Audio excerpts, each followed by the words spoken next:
Check, check, check. 1 2 1 2. What's happening? What's up? Got that thing fired up. I am starting my YouTube live because we are streaming all on social media: Facebook, YouTube, Twitch, Instagram, TikTok, and yeah, everywhere. So what's happening, everybody? What's up? This your boy, Mr. Richard, aka the Black Money Diamond Champion. I don't know, just making stuff up. But yeah, we talk everything money, we talk everything finances, and I don't know if I should have a live Q&A. I haven't done one in a long time. I probably just do a freestyle. Normally I give subjects, but if we want to do a freestyle, we can do a freestyle, meaning that any type of financial question that you have, because I know there's a lot of noise out there. There's a lot of misguidance out there. There's a lot of people out there trying to tell you how to do something or what to do, and they are wrong. And it's not even the fact that they're wrong and I'm right. I don't even try to look at it like that. It's just a lot. When I sit back and I try to take the information that they give you guys, or the information that always gets a lot of feed, or information that gets a lot of views, I'll look at that information and I'll say to myself, that doesn't make any sense, because I'll take that information. A lot of people will get the noise or get that information and they'll just run with it, or they'll remember it, or be engulfed in their mind that, yo man, this is legit. And then I'll take that along with my other knowledge and I'll just dissect what people say. And I'll say, yo, this is not right. Like, who gave these people a platform, right? Just because you have a camera and a cell phone and you turn it around and you can speak into it doesn't mean that the information that you're giving to people is accurate. So I think that there's a lot of misguidance out there. And my objective is to try to educate and try to get anybody and everybody to get to their financial dreams and goals. Because there's a lot of money out here. There's enough money for all of us to be thriving. And there's a lot of money out here. And all of us can get ahead, and all of us can have all our financial dreams accomplished in our lifetimes. But you just have to um, go out there and get the proper education, and go out there and do everything that you can do to get ahead in life. And as soon as we start talking about, as soon as you start talking about that type of wealth and that type of money, it generally will reflect or come back to your personal spending. Because a lot of times people can't help how much they make, but we all can control how much we spend. We can control the food we put in our mouths. We can control the type of accessories we spend our money on. We can control the kind of car we drive. We can control what subscriptions we have. We can control the type of house we live in. And we can control the type of trips we take, the vacations we take. We can control all that stuff. And a lot of people don't want to look inward for the problem. They always want to look outwards. Mr. Richard, I want to make more money. I need to, I know if I buy this business and this business is making me $200,000 a year, all my problems will be fixed. Not really. You know, a lot of rappers, a lot of entertainers, a lot of celebrities go broke. And is it because they didn't make enough? No. You know, the average person won't make $1 million in their lifetime. Think about that.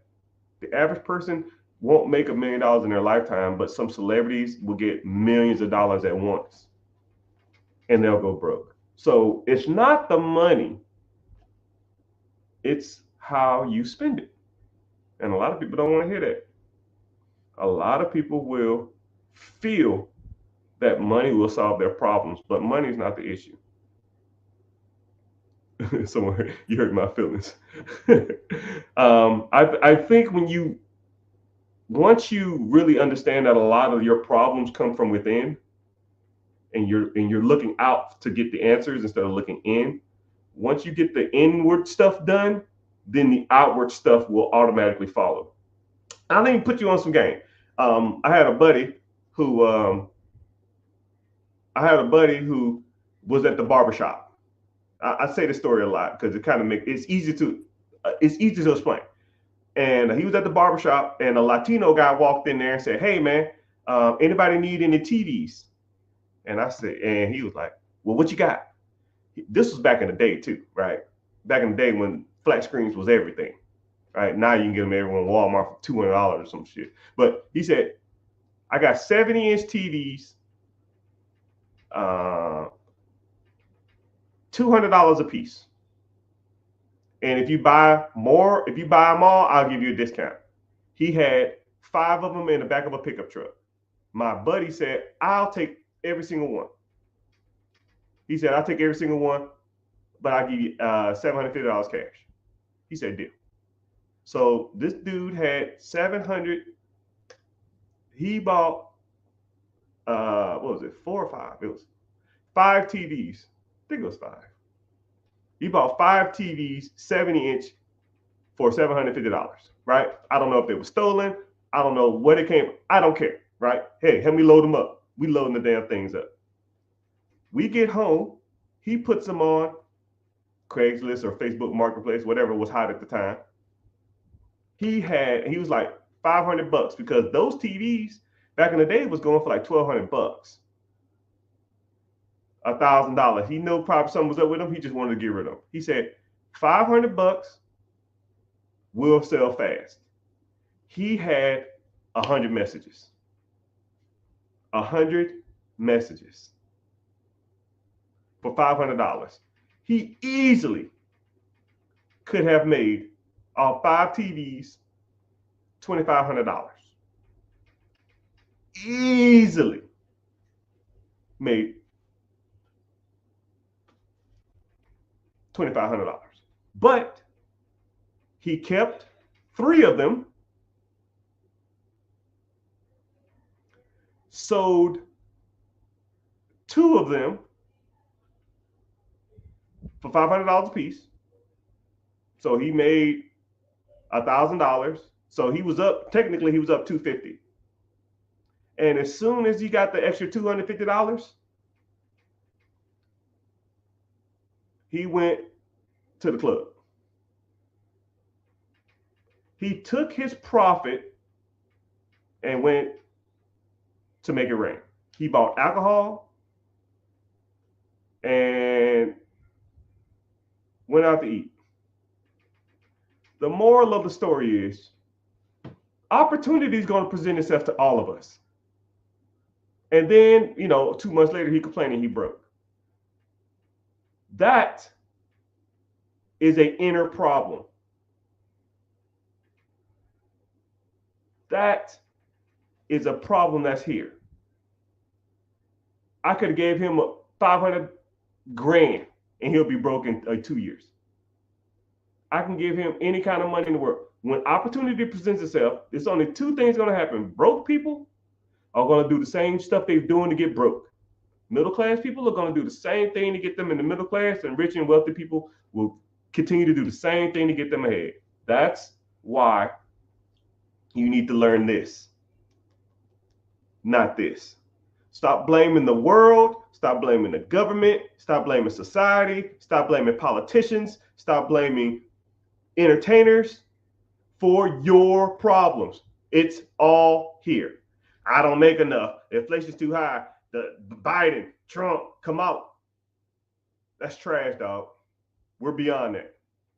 People always ask me who I vote for, or who am I going to vote for, or who did I vote for. It don't make me no difference. I don't give a dang if Mr. T's in office. I don't give a damn if Puff Daddy's in office. I'm going to get mine. I don't care if interest rates are 20%. I'm going to get mine. I don't give a damn if bread is $18 a slice. I'm going to get mine. I don't care if gas is $100 a gallon. I'm going to get mine. Hey, man, gas is high as hell. Bro, I don't even look at gas. Right? You worry about the wrong problems. I don't harp on shit I can't control. I can't make No matter who I vote for, no matter how much I bitch, no matter how much I complain, milk is going to be worth $3 or 50 cents or $4, whatever the hell it is, regardless. Don't care about it. Right? Between my chef and the missus, my food budget is $2,500 a month. Think about that. You think I give a shit how much eggs cost? $2,500. My chef comes over, what you want to eat? Cool, I need these 3 meals. Okay, cool. Here's your bill for the month. Cool, thanks.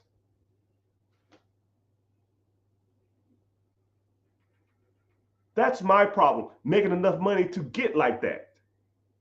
Make more money. Stop spending the money you make on bullshit. And then one day when you look back, you're like, damn, I got a shit ton of money now. Now I can start spending my money on dumb stuff. Now I can go get my hair done, my nails done, my toes done, go to the casino, go to the club, go to the Bahamas, go to Tahiti, go to Africa, go to France, buy a Hellcat, buy a Challenger, buy a McLaren or something. You know what's crazy? I'm not even bragging. This is my last brag. I was with my buddy who was getting his car serviced, and he got a decent amount of money, and they had a McLaren for sale. And the guy who was selling it recognized me. I don't know how. Who knows? We just started talking. He said, "Yo, man, let's start talking about this number. I see you looking at this car. You want to get into it?" He said, "I'll cut you a deal." And he started doing the numbers, and I did the math. And I said, "Damn, I can afford this. This ain't bad." I said, "But you know what? I don't need this shit. Bye." Right? That's an inner problem. If most of y'all made what I made, y'all have been the first thing off the lot. Hottest thing on the lot, that there mine, right? Money ain't a thing, huh? Screaming down the street, listening to some bullshit, driving some shit that you can't even put in the garage. Got 6 cars out there. What am I gonna do with another? Right? But I won't tell you about it. I won't show you because it's irrelevant. But it's another story. All right, so I'm done with the mindset stuff. So let's get to starting. Someone said how much it costs for a consultation. If you want to get a consultation, a one-on-one, you want to get to a mentorship, you want to get into coaching, you want to get into that stuff, click the link in the bio, join the free class. The class is called Be Your Own Boss. Come to it, see if my goals and your goals align, and if they do, maybe we can get something started. If so, we'll go from there. If not, you come there and learn a little bit, and no harm, no foul. I won't sell you information, nor will I bombard you with spam messages, which I hate. Sometimes I'll just get into people's classes just to see what's going on and see like how they do stuff and how they structure and what they're going to talk about. And you know what's crazy is like, it was this one guy that was trying to teach you how to do like digital marketing. And he had like a dingy ass wife beater on. One of his buddies was smoking weed in the background. And he was on like his cell phone, but the cell phone was like tilted up at an angle and it kept falling over. And I was like, who the fuck is giving this guy money? And people was buying that shit. And I was just like, yo, we deserve better. We deserve better. We deserve better as a community, as a coach, as a guide. That guy couldn't give me $200 to take that shit. You couldn't give me the money. I never want to see that guy again. And then he bombarded me with text messages. He say stuff like, "Hey, Playboy, you still trying to jump on this game," or some fucking ignorant ass shit. I was like, yo, bro, don't ever message me again. Don't ever contact this phone in the history of your life again. If you want something from me, you had to conduct yourself more professionally, more respect, and act like you got some damn sense. You know, maybe that's just me, man. Maybe that's how I grew up, and that's how I do business, man. Right? Respect everybody. Be professional. Be well spoken. Present yourself the best, and just kind of go from there. But hey, whatever, man. Gotta respect the hustle, though. Gotta respect the hustle. All right, so I'm gonna give you I'm gonna give you. I'm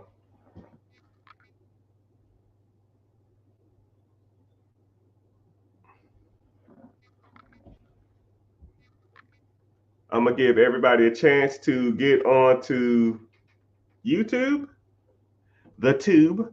So if you're watching from any social media platform, I appreciate you being here. But click the link in the bio, and then if you want to sign up for the free class, the link is called Be Your Own Boss. If you don't, then just go to the link and watch from YouTube because YouTube pays me to be here, right? So click the link up there and watch on YouTube, and it helps me out. And then also too, just a little side note: if you watch from YouTube and you comment, YouTube questions pop up in my face faster, and they're bigger too. So those on Instagram, because I have like 4 screens. So TikTok, actually 5 technically with TikTok. So TikTok, YouTube, Facebook, Twitch, Instagram, 2 Instagram pages. Yeah. So if you want to come in, ask a question, because like I'm here for you, and I want you to, ask anything that you've ever been unsure of, or give you a better understanding of some of this stuff, because a lot of this stuff out here that people try to teach, they are not that good. They're not even close to being good. There's some guys out here that are good, but it's like buying a puzzle piece, but someone took a hand. Someone It's like buying a puzzle, and then someone takes a handful of the puzzle and throw it in the trash. And you could put as much of this puzzle piece together as possible, but if a whole bunch of pieces are missing out of it, it's going to be hard to come up with a proper visual of what you need puzzle wise. And because, like, okay, I kind of even break that down. So there are some people out here who's really, really good at credit. And then there's some people out here who's really, really good at credit stacking or hybrid credit lending or getting loans. And those guys can help you get the bag. But then they don't know what to buy with it. They just help you with the money, right? Here's a whole bunch of money. I don't know what to do with it. And then you have some people that are good at real estate, right? And then there'll be like subcategories of real estate. Okay, I'm good at Section 8. Hey, man, I'm good at wholesaling. Oh, man, I'm good at the BRRRR strategy. Oh, I'm good at tax liens. But if a situation comes up that doesn't require a tax lien, they don't have no clue what they're doing. Or, hey, I want to buy a business. Okay, cool. Do you have money? No, I don't have any money. Well, you're going to need good credit and money to buy a business. How's your credit? Well, my credit sucks. Well, okay, cool. Well, now you need to go to the guy with the credit. And then once your credit is fixed, then now you got to go to the guy to raise money. So you're going to like 3 different people to get one thing done, right? And then let's say if you start getting real money coming in from the business or the real estate, what are you going to do with it? You're going to just buy Hellcats and Louis Vuitton and Prada bags? No, you got to start investing that stuff. Well, what do you invest in? You got vast array of different accounts you can invest in.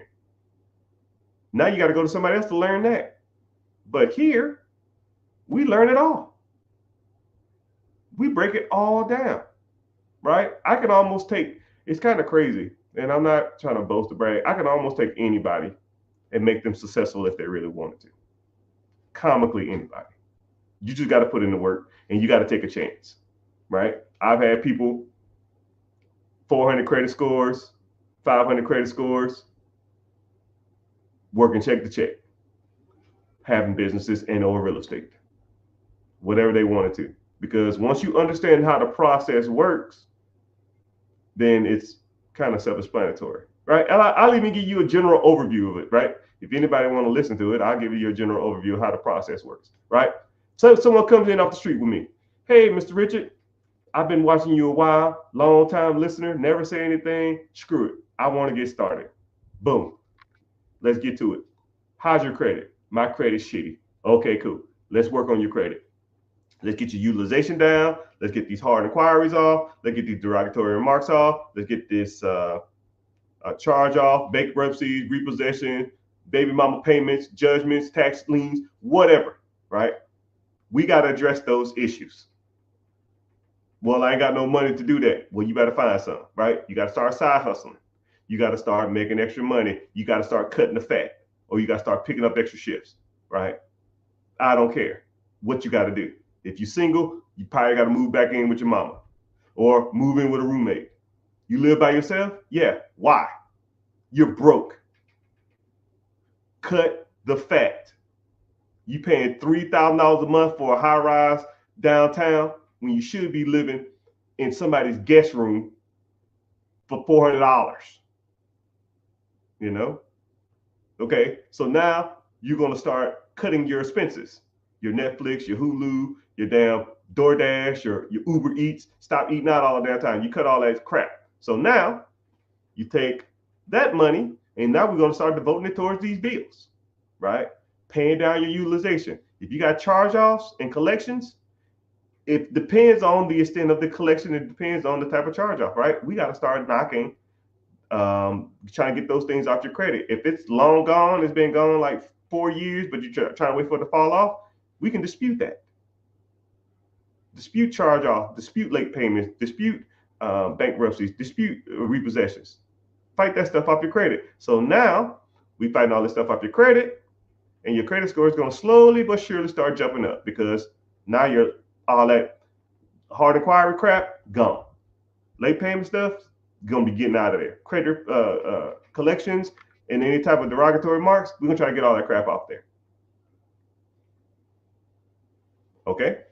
So then once you have your credit looking halfway decent, and while we're working on that too, we need to start working on some business structure. LLC, S Corp, C Corp, sole proprietorship, whatever damn journey you want to go down. I'll talk to you about the pros and cons of all of them.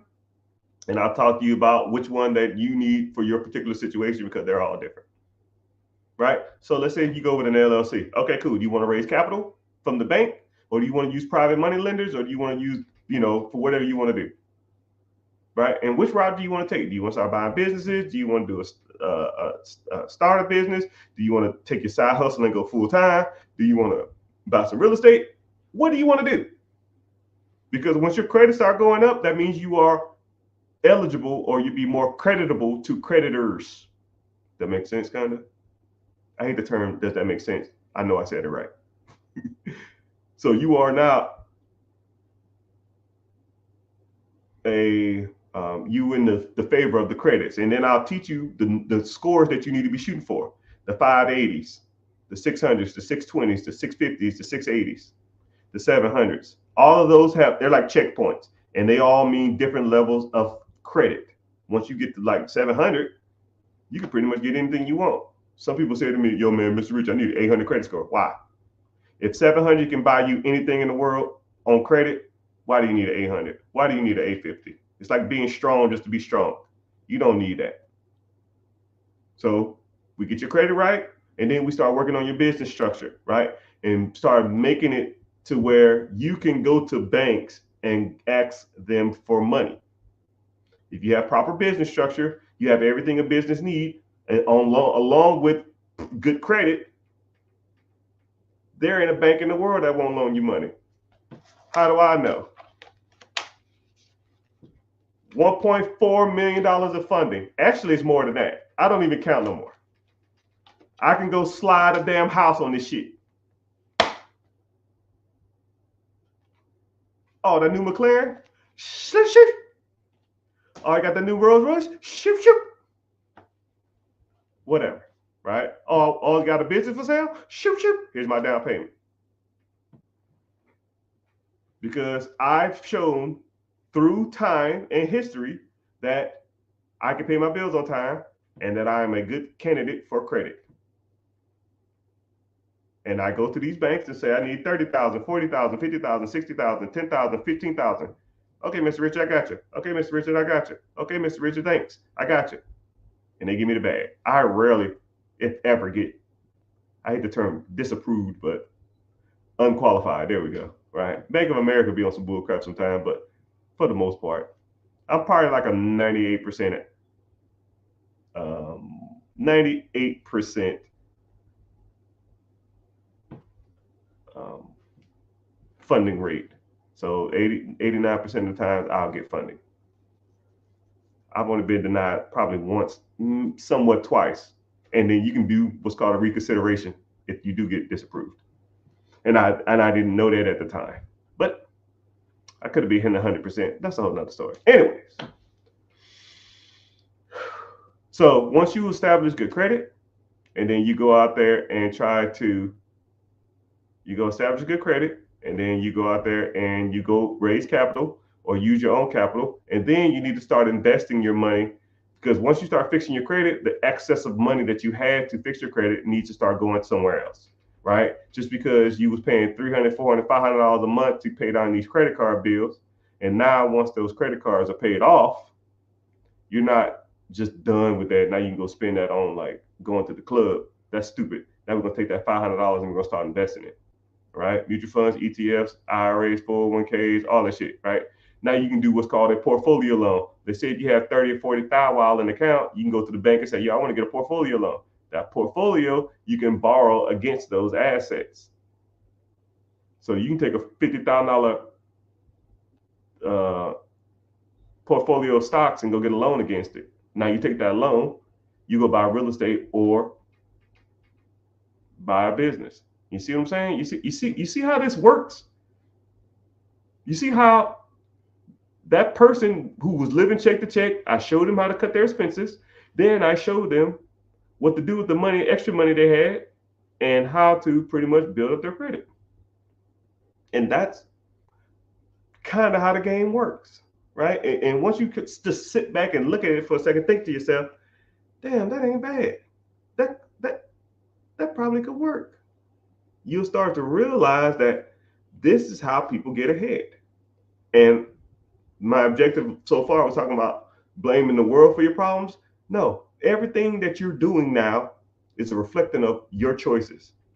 You identified the problem you had on your credit. You start cutting the fat.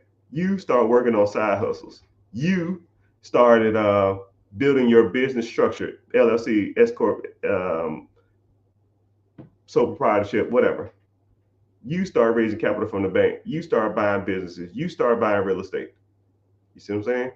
It's not a world's problem. It's a your problem. Point in.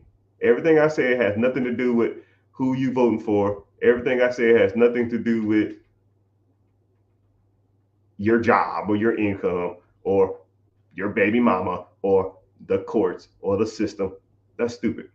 Stop blaming the world for your problems. Let's get to some of this money, right? But the only way you're going to do it is to make a choice.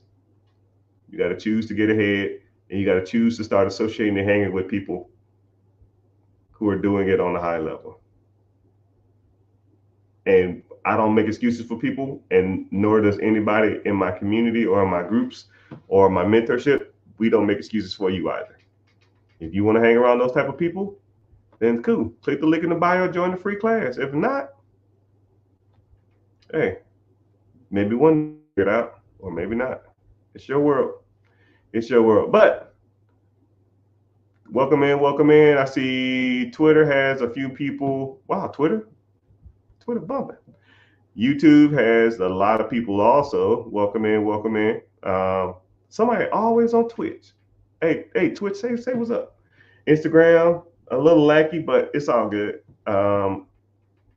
Facebook, TikTok is tripping because when I get, if I get to like yelling or like being passionate, I hate being passionate on social media because they'll figure like you're hate speeching, especially if I say the word, the P word that people vote for. If I start saying those type of words that it come every 4 years, then they'll like start restricting my account. So I try not to talk about that stuff like that, right? But we'll start doing some Q&A. We got a decent amount of people in here. But come to YouTube, watch from YouTube, ask the questions on there. I see all those questions first. So let's get started. Right now, my expenses are high and very little extra money. My credit took a dip in the last 6 months, which happens. I have Turo as a side hustle with the LLC. I need to get something going soon. Yeah, I feel you, sir. A lot of my Turo buddies, I have a lot of them who have a lot of cars on the platform.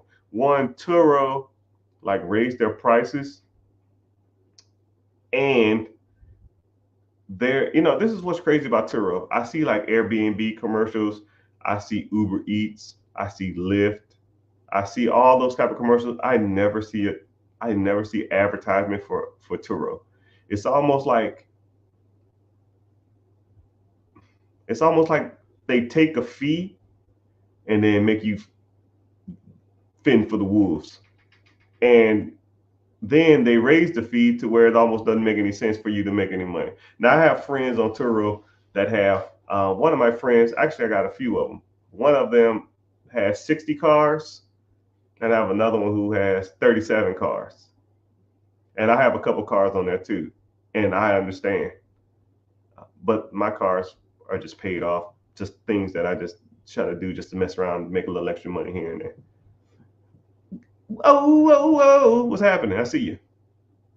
But yeah, Turo is ridiculous, and then there's so much competition on the app; it's kind of saturated. So now you got to lower your price to even get people to rent from you, and then they destroy your fees. So I feel you, sir.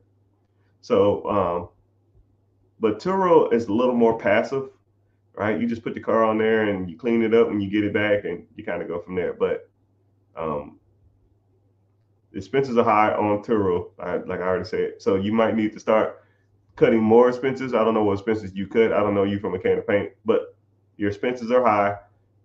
You have an LLC. If you want to raise capital through that LLC, if your credit's halfway decent, I would probably look towards doing that. And if you want to try to buy more cars or either buy something else or get into something else that makes a little more money, because like I said, I personally think, this is my personal opinion, mark my word on it, Turo will be bankrupt in the next 3 years. It ain't gonna make it. And in 3 years is even pushing it. I'm just being a little more genuine. Being a little more generous with my prediction. Unless they start doing more advertisement, then it ain't gonna make it. Like I never see a Turo commercial, right? That's why I kind of don't like them. But that's another story. I'm trying to find an event space event space hall, event space / hall for sale to find existing business in some community centers. Can't have liquor sold on property. Yeah, it depends on your state too, sir. It depends on your state. A lot of times these companies they have some built-in clause saying that you can BYOB or um, you can't serve liquor there. And then like if you had an event space and you couldn't serve liquor there, like who would want to be there? Like what wedding would you want to be at? Or what party would you want to be at that I can't drink? So it's almost like, why even want to be in that type of space in the first place, especially in those areas, right? So you might want to look into something else because I'm not trying to invest into a business that can't maximize its profits. If I can't buy something and people can't have a party there, and if I say party, if I say I'm having a party or wedding, the first three things that's coming out of people's minds probably the DJ, dress attire, and food and alcohol. Like, I mean, that's just it. And if someone say, "Oh, it's a draft party," and you're like, well, "Why? Somebody they AA or something?" They're like, "Oh no, it's just we can't have alcohol here." I'm like, what? What kind of party? And then think about it like this: if you had three venues and you had the choice out of all three, and one of them said, "Yo, we can't drink here," I'm going to the other ones. I'll pay more so I can drink, even though I don't even drink. I'm just saying that that's just my personal opinion. Drinks free. Yeah, yeah. We're gonna get drunk in the car. We gonna get drunk in the car. Someone said, "Do I have businesses for sale?" No. I sold the last one I sold was 2022.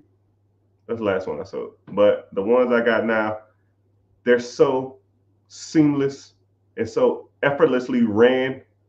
I'll be a dummy to sell them. There's no point. You know what I mean? Why?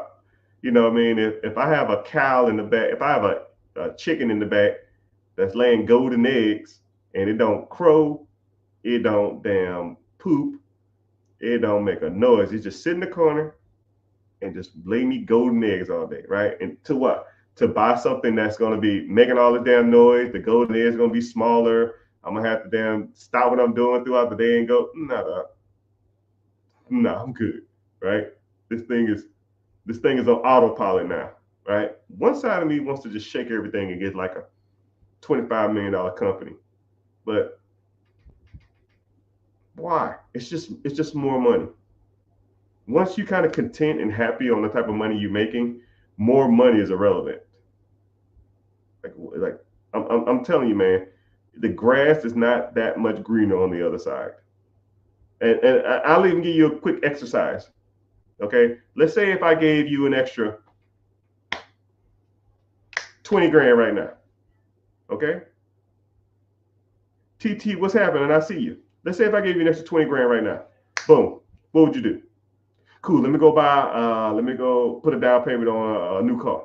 Cool. Next month, another 20,000. Oh, cool. Let me go shopping. Cool. Another $20,000. Let me get a house now. Okay, cool. Boom. Another $20,000. Oh, let me take a vacation. Boom. Let me go buy another car. Boom. Another 20. Okay. Let me buy some more clothes. Boom. Another 20. Let me go vacation. Boom. Another 20. Oh, let me buy another vacation home. Boom. Let me buy more clothes. Let me buy more clothes. Let me buy more cars. Let me buy more cars. Let me buy more houses. Let me buy more houses. Let me take more vacations. Let me take more vacation. You see what I'm doing? You see what that is? It's nothing. Once you've gone everywhere, or you experience everything, or you have everything you want, or you buy everything at the store, you know what's crazy? I'll go buy stuff at I'll go buy some clothes, and then I'll go get like 4 outfits, and then I'll put them in my closet. And I'll wear one. I had one that I really liked, and then a week later, you know I'll wear one around the house or something like that, and I ain't even go nowhere. And then the next week, I thought about wearing one, but it was raining, so I didn't want to wear that one. And then a month later, like, okay, cool, let's go shopping. And then all the same shit that I just bought is already still in the store. You're like, oh fuck, I don't want none of this stuff. I already got it. All right, so cool. I wait another month, 2 months, 3 months later, and I go to the store. Now they got some new stuff, right? And I do the same thing again. I get 4 outfits again, right? Shit, I ain't even wore the last two I got. I ripped the tags off, or some of the stuff still had tags on it. It's just why? Why, people? Why are you doing this? Why do you want to do this? You got to start looking at the big picture, right? You can drive so many cars. I've driven and ridden in every car there is in the world, damn near, right? Probably except for Bugatti, right? Everything else I've damn near sat my ass in. It feels just like a Toyota Corolla. It doesn't make me no difference. When you're in the car, you don't even care that you're in it. Only people that care that you're in it are the people around you. Right? So what? We out here flexing and getting money and getting cars for other people to acknowledge that you got money and cars? That's the goal? That's the hustle? That's why all of this is for. To impress other people. Kanye West said it best. I spent $1 million just to be like, homie, you ain't up on this. He understands the game, man. He understands the game. He understands. Like when he said, like you start really listening to some of the stuff he says about money, a lot of people think he's crazy, but it's about as true as it gets. About as true as it gets, my guy. For some of it, yeah. But I'm gonna tell you something too. I listen to a lot of like rich people and famous people talk about money. People already know you have money. When you go to places and people already Googled you and you're a celebrity, or people already know how much money you got. And, why? Thanks for sharing the life. Appreciate that. But I hate to like crush your dreams from the other side, and people think that their their problems are solved with money. You'll have the same problems with money. I give everybody in this room $100,000 a month, and you'll still have the same problems you have. right? They're just different problems. You're stressed out about your spouse. You're stressed out about your kids. You're stressed out about school. You're stressed out about your body. You're stressed out about your looks, right? You can't fix that with money. You and your spouse argue every day. Money gonna fix that? Then y'all just argue about your spending habits of bigger stuff. He says I spend too much money. Okay, cool. Now you go from lipstick to damn $800 shoes. It'll be the same thing. It's the same thing. It's the same thing. I promise you. Right? You need to have a good sense on who you are before you start getting the big dough. But people don't want to hear that. People don't want to hear that. People just like, give me the money and I'll show you. I don't know. Let me try. See? But money won't fix your problems. 70% of millionaires go broke. 70% of lottery winners go broke. I think it's like 41% of celebrities who come into a lot of money, or football players or something like that, go broke too. I think the only statistic that actually keeps that above any decent number is basketball players. Basketball players have like pension money and they get paid a lot more money. They don't have enough time to spend their money like most people. First of all, their contracts are way bigger than any other athlete, and they play longer, and they don't have as much downtime. Football season is only like 6 months, 7 months max, right? Basketball season is damn near like 9.5 months. You just have less time to spend your money and you make more. You know, MLB has they don't they do and they don't. But it's only like if you really look at MLB players, it's only like 3 or 4 people on the team that's making the big bucks. Everybody else is not making that much. Same thing with basketball players too. But basketball players make more money on average than any other sport. But that's a whole nother story. But we've been on here for a while, man. What questions y'all got for me? We can talk about credit, growing your credit, business credit, leveraging credit, business funding, going out and raising capital from the banks. We can talk about investing, mutual funds, ETFs, compound interest account versus simple interest accounts. We could talk about stocks, bonds, mutual funds, crypto, if you want to talk about that crap. We can talk about IULs or UILs, LUIs, or whatever the hell they call it. IULs? Is it IULs or UILs? IULs. I don't know. Whatever that crap is, right? And if you into that stuff, man, or annuities or other kind of crap, it is not it, man. It's not it. We can talk about starting a business. We can talk about buying a business. You can talk about investing in real estate, syndication. We can talk about wholesaling. We can talk about we can talk about bird dogging. We can talk about tax liens, talk about sub-2. We can talk about owner financing. It doesn't make a difference. You almost need to know everything about all that stuff. IUL, laugh emoji. Yeah, I don't know what the hell that shit is. That shit's trash. It's so bad. It's so bad. I almost want to start an IUL fund just to make millions of dollars off people. They are killing people, man. I wish I could have one universal message to anybody who has an IUL. And I'll break down that shit on a simple calculator, and I use every metric that any of y'all give me. Right? How much you pay a month, how much is your principal, how much is your payout, and what's your benefit factor. You give me all those numbers, I'll put them in a calculator and do simple 3rd grade, 5th grade math, and you'll be like, damn, this does suck. And I'm like, yeah, it does suck. Someone said I need credit repair. All right, click the link in the bio, join the free class. It's Wednesday at 9 p.m. EST. If I want to start a business, oh, my bad. Every once in a while, people come in and say something that makes me upset to my stomach. I get a little sick.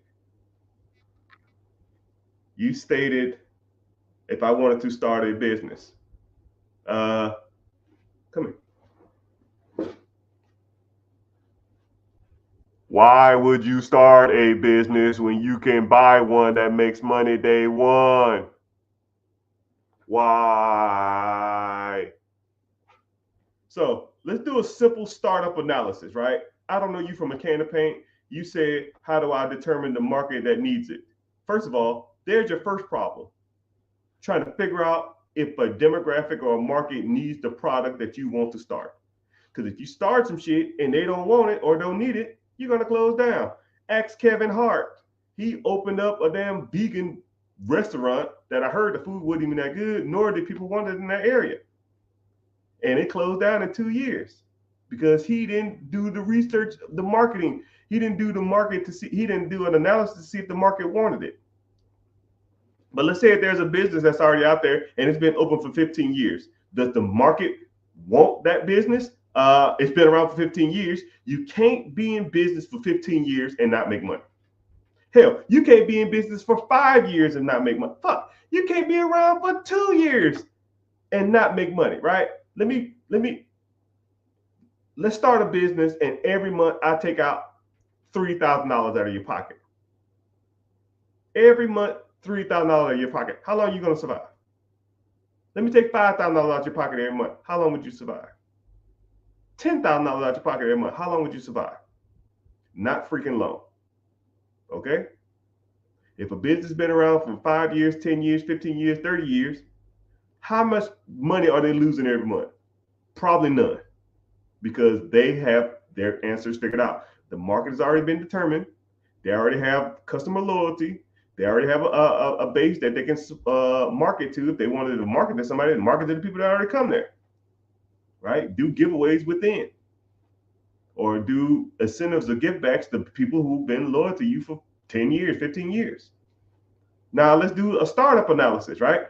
Boom. I found an area I want to invest in. Okay, cool. I need to, I want to rent this place out. Well, what is it? What's the triple net lease? Meaning that I got to rent this shit out for 5 years and I have a 5-year option after that. Okay, well, how much is the lease? $5,000 a month, and I need 50 grand up front. Deal. Okay, cool. As a deposit, so you don't mess my shit up. Okay, cool. $50,000 at your account, gone. So $5,000 a month, you got to do what's called a build out. So now you got to go and buy. If you want to build like a Subway or some shit, or a restaurant concept, I don't damn know, right? You need stoves, you need ovens, you need floors, you need flash guards, you need all this other type of equipment, right? Let's say that's $100,000. Wow, boom. So now you're $150,000 in the hole. You ain't sold a burrito, man. Not a freaking damn sandwich. So now now you and then now you have to wait 6 months to a year to do a build out. So now you got $150,000 in the hole waiting till your restaurant opens, right? If I took out a $150,000 loan, I'm gonna have to pay something every month, right? Plus the $5,000 a month in waiting on the build out. $50,000 down, $100,000 for the build out, you $150 in the hole, plus $5,000 a month. That's another $60,000 if you take a year for the build out. You are $210,000 in the hole, my guy. You ain't sold a damn sandwich. Now you got opening day is, let's say, a month out. So you want to like just start and open up and say, boom, hey, everybody come in here. And you making the sandwiches, or you grilling, or you cleaning? No, you got to hire people, right? And then you got to train people. So you need a general manager, probably. That's another 60 grand. You need a head chef and an assistant chef. 50 and 50 right there, 50 and 40. You're going to need some staffs and some waiters and a janitor, right? Janitor is 40. Regular staff, I might get you at $20 a piece or $15 a piece, depending on your state. You got 20 grand a piece right there. You got 10 members. 10, 10, 10, 10, 10, 20, 20, 20, 20, 20. You got $200,000 just in $20,000 just in regular staff a year. So build out $150,000 down payment, $5,000 a month, plus training for 2 months. Or I'll give you training for a month, right? $200,000 a year. 1 month, I give you 18 grand. You are damn near $240,000 in the hole. You ain't sold a damn burrito. And then you open up the door, and what do you see? Crickets. Because you ain't even put no money to marketing. So now you got to spend another $10,000 on marketing to just get people in the damn door, right? So you $260,000 in the hole, right? And let's just say you had to pay that $260,000 back in the next year. That's $23,000 a month. And let's say your burrito sells for $10 a piece. You got to sell $23,000 worth of burritos or sandwiches or whatever the hell you damn selling just to pay the bills. And that's not including that month's marketing, the next month's rent, the next month's salary, the next month utilities. It is dumb to start a business. You'll be $300,000 damn near in the hole, and then 6 months later, you'll close the damn door down. You have no proof of concept. You didn't even know anybody wanted to buy it. Wow, it's almost like I described Kevin Hart in a nutshell. Why do we listen to these celebrities for our financial advice? Kevin Hart might be a funny guy, subjective. I wouldn't listen to him about financial advice, but even though he sits on these radio shows and talk shows that people invite him on, and he talks like he's this great businessman, mother clucker, you could have just gave me $20 and a high five, and I could have told you not to start them damn businesses. Just off that. Hell, I told y'all in 10 minutes why it ain't a good idea. I think he had like 10 restaurants. Take the same concept times it by 10. You $2 million in the hole, Mr. Hart. Oh, Mr. Richie, you hate me. No, dog, I'm just not a fucking idiot. And I don't spend my money on dumb shit. Why build it when it's already built? I can go build a car off eBay. Why? I go to the street and get one and be driving tomorrow.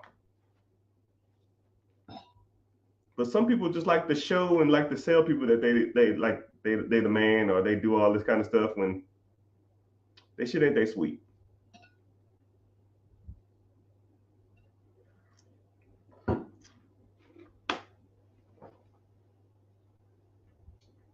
Someone says, if a business is cash flowing, why do people sell them? I always use your car as the best analogy. Okay? I use your car as the best analogy. Whoever's in there, name your very first car. All right? Someone says if businesses are making money and they're good businesses, why do they sell them? Name your very first car. If y'all want to start naming random cars, right? Mine was a 1984 Toyota Corolla. Right? Man, that thing is nice. I love that damn thing. Someone says a BMW. Okay, I see you. Someone says a Honda Accord. Someone says a Nissan Maxima. 1998 Nissan Maxima. Black four-door. That's a quote from Menace to Society if you ever want to look that up. I think it was 1998 Maxima. 1990. No, it was 1990 Nissan Maxima. Right? Ford F-250, right? So someone says a Grand Am. Okay. So you got your first car in your head, right? And let's say you drove that car in high school and it was like a piece. Most people's first cars was a piece, right? Someone said a BMW paid in full style. You had them BBSs on it, them gold BBSs. Like them, what's crazy about them BMW 328s, the 325s, the 323s with some BBSs that's convertible? Them shits are going for like 40 grand now. It's crazy. Hey, whatever, man. What's old is what's new now, right?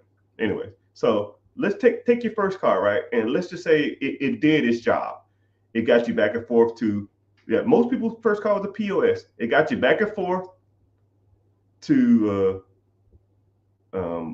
it got you back and forth to school. It got you back and forth to your little part-time job that was making minimum wage. and it did its job, right? And then you probably either saved up or you just, you kind of grew out of it, right? Say if you had a little coupe and it was cool, but then you got married and then you had to get something a little more reliable. And then, you just moved on. You know what I mean? So like the car is not a bad car. It's just, it served its purpose. And you used it for the means that you had it for, right? So now take the same concept and apply it to a business, right?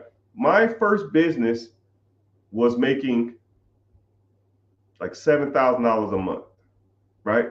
To some people, $7,000 is a lot of money, but to me, now looking back on it, $7,000 ain't crap, So I took that business and I got everything out of it I needed.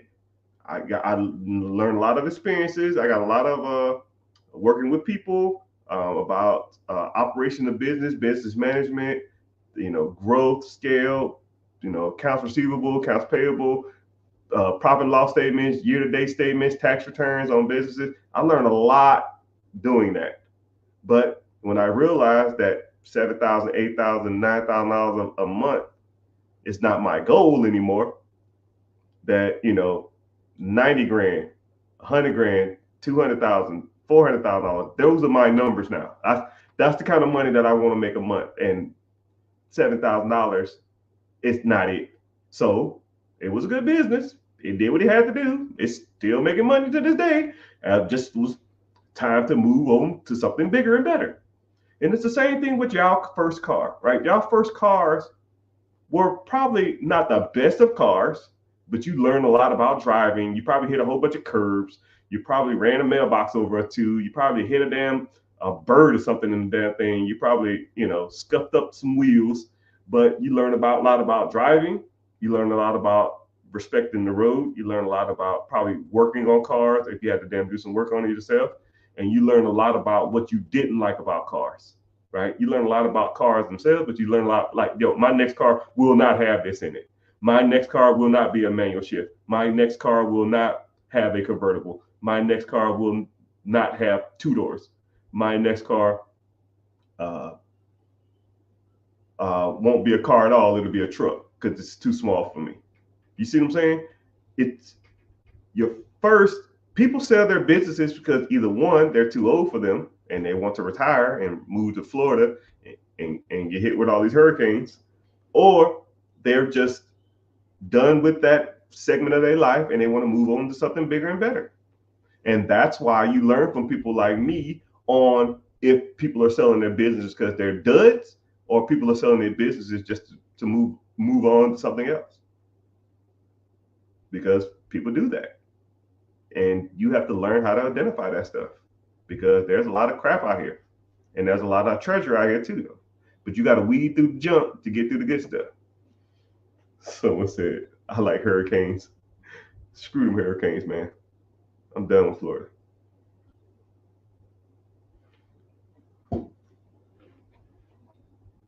But I appreciate that question though.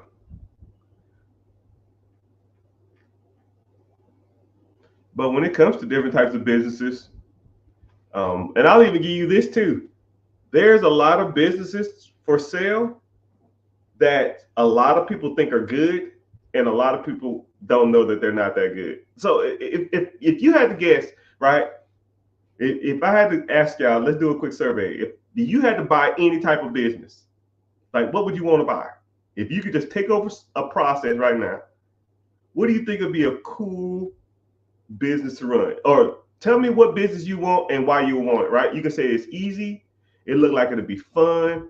It looked like it makes a lot of money. Like nothing's off limit. You want to do a strip club? You want to do a casino? You want to do a nursing home? You want to do a laundromat? You want to do a Dunkin' Donuts? You want to do a gas station? Whatever, right? Just what is your world's desire? What is your world's desire, right? If you can get any type of business, right? Because once you really start dissecting some of these businesses, a lot of the things that people say are good are trash, and a lot of things that people say are trash is good. You know, sanitation always good. People are lazy and people hate junk. Less competition and very profitable. You ain't lying on that, man. I'll shovel pig crap for a damn $5 million a year. I don't care. Well, I won't be shoveling it, but I'll be walking around with the people that do shovel it, right? Right? Someone said 92 Honda Accord clapped out. Oh, it took a crap. You know, my boy's first car was a 96 Honda Accord, and it had like one headlight. It made like a backfire. We paid $450 for that car. We put a new headlight on it and a new interior light bulb and fixed the timing belt. We probably had about $300 into that thing. We spent like $400, $500 on it. I don't remember what it was. It was super cheap. We probably put $300 into it. We sold someone else $1,500. That thing was a monster, man. I think that I still see that little ugly thing because it had aftermarket headlights, but it had like two-tone paint job that we did with spray paint.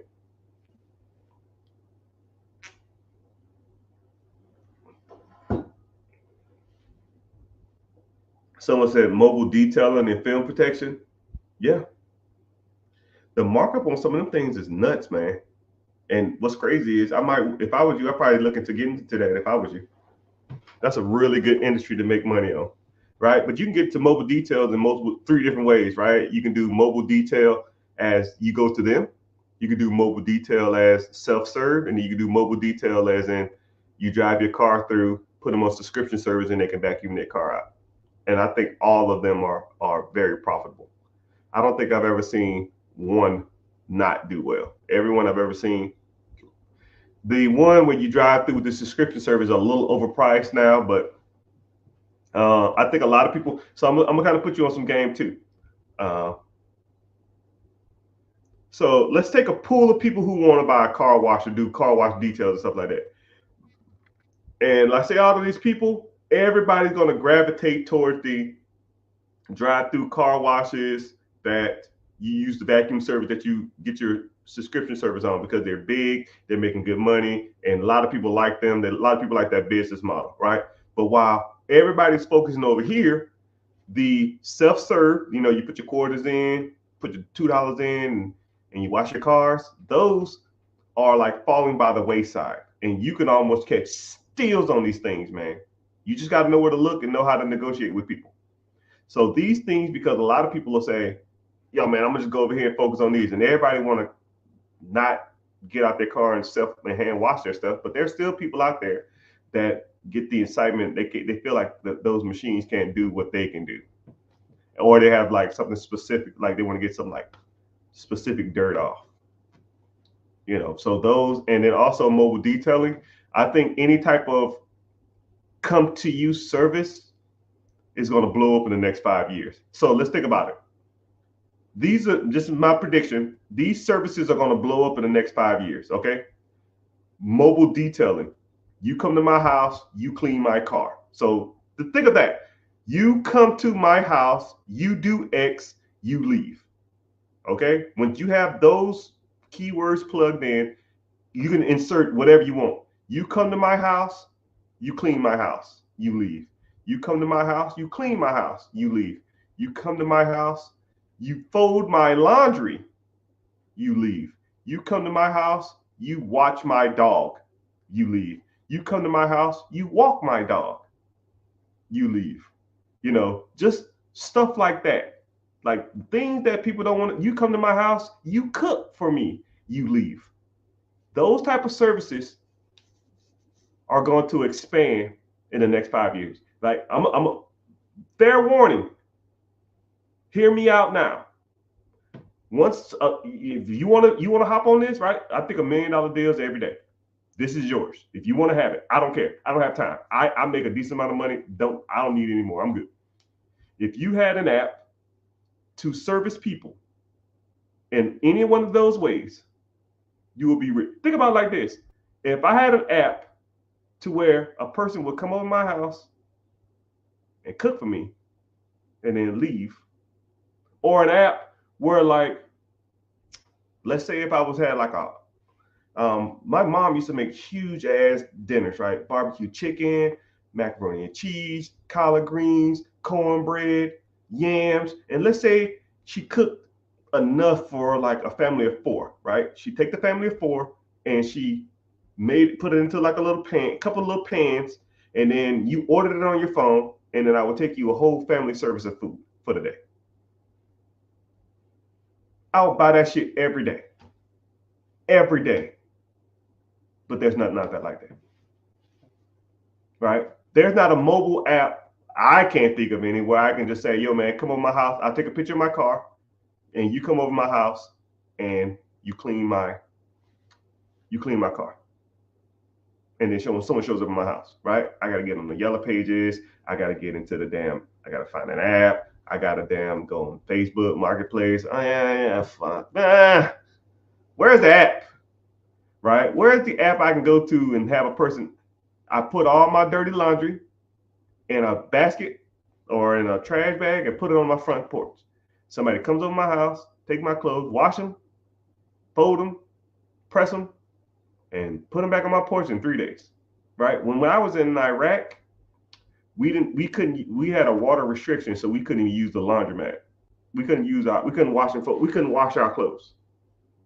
couldn't wash our own clothes. So we would have to get a laundry basket. It's like a mesh netting. We would take our mesh netting, we would put our name, our like man number or serial number, whatever you want to call it, and our address on this piece of paper. We'll stick it in there. We'll put it in there. 3 days later, we come back, underwear crispy, shirts crispy, pants crispy, uniforms crispy, socks crispy. I said, why didn't this everywhere? If I put my laundry on the front porch, somebody come and wash my clothes, fold my clothes, press my clothes, and vacuum seal them tight, and put it right back on my front porch in 3 days. I'll happily pay for that shit. Happily. But hey, I can only give y'all $1 million ideas. Y'all gotta do them. Y'all gotta do the work, right?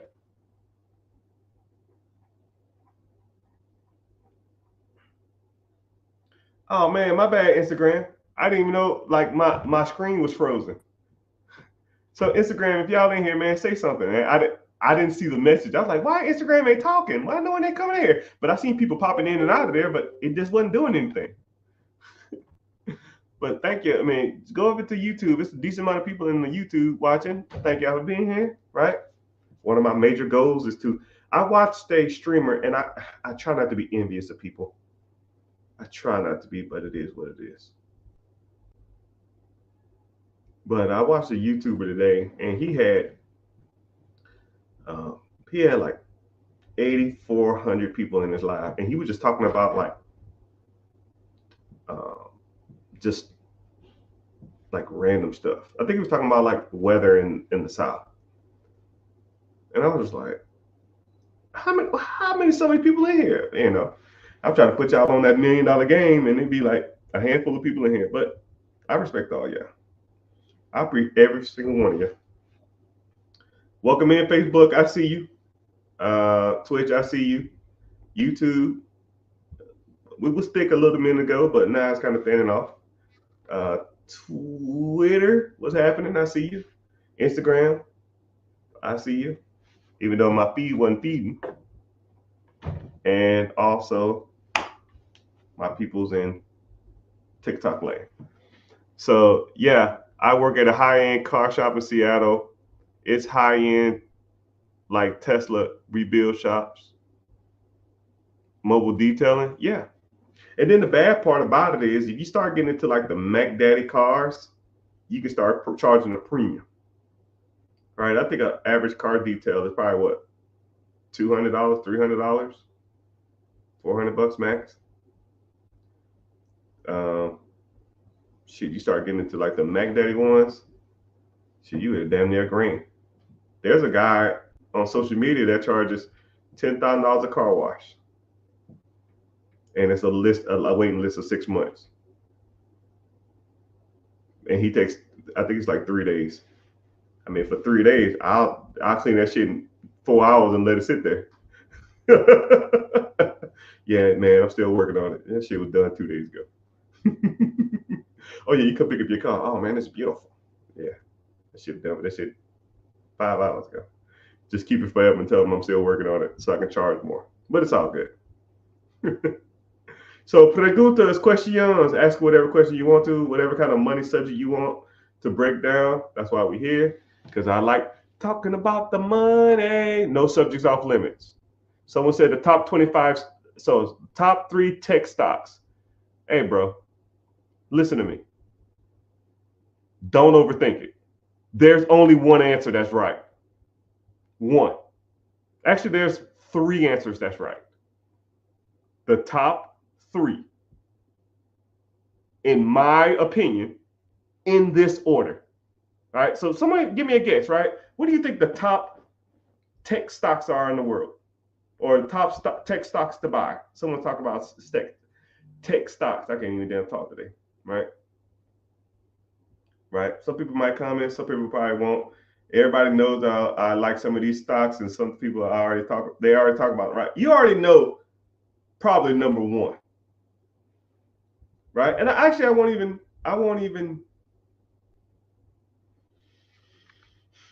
be biased.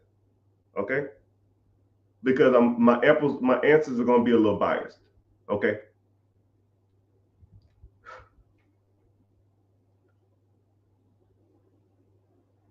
I'll give you the 3 and then I'm gonna give you why. It is no particular order at first. Microsoft, Nvidia,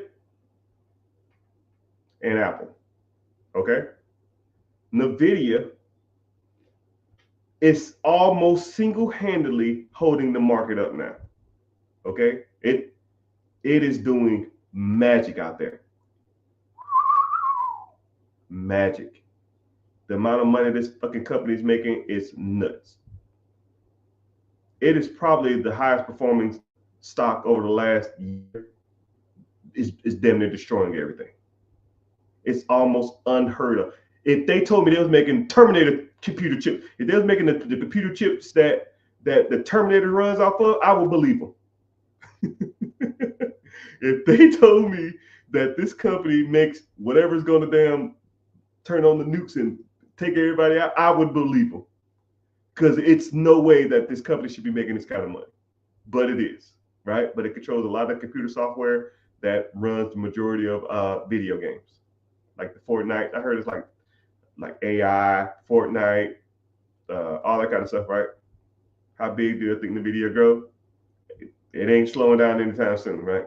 So NVIDIA, the next is Microsoft, no particular order. Microsoft, because Microsoft, you almost need operating systems to operate anything, right? Regardless if you like Apple, regardless if you like iPhone, regardless if you like any of that other crap, you go to work, they're not using Apple. You go to the library, they're not using Apple. You go to the government, they're not using Apple. You go to any of that other stuff, anything in the world, most systems run off Microsoft, right? You want a Word document, it's not going to be on Apple. You want an Excel spreadsheet, it's not going to be on Apple. You want a PDF, we're pushing in there. Now you in I can't even think of what they call it now, but you know what I mean. You get the point, right? And then Apple. Apple has been doing me good. I want to say I started investing heavily in Apple, I want to say 2016. I did a real estate deal. I think I hit for like, I don't know, 45 grand. And then a buddy of mine said, Adobe, sorry. Yeah, you're right. Someone told me Apple's gonna split. And I said, okay, cool. Thanks. When you heard, I heard they're gonna split this week. Cool. And my $45,000 check from a real estate deal I did, just deposited earlier that week. I took the whole 45 and put it on Apple.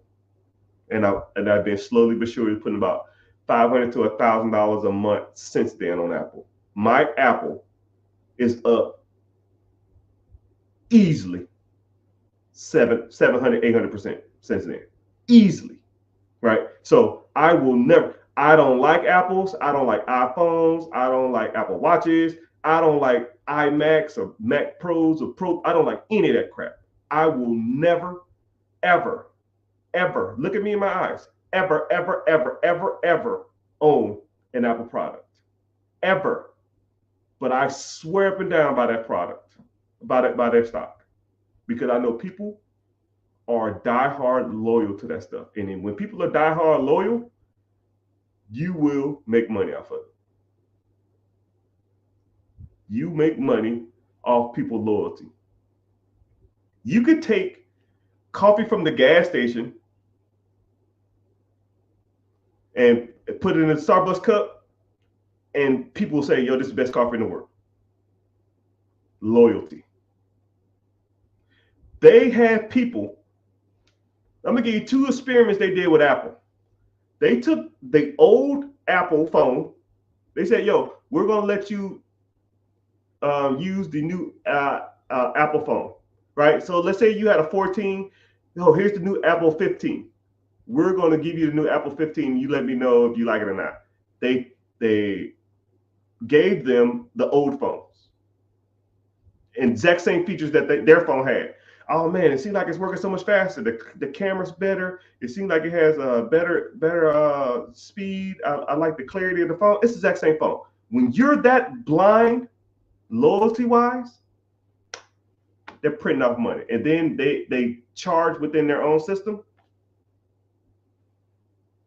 You say Apple's up to 16 now. Yeah, slick. I get what you're saying. Hear me. Listen to what I'm saying.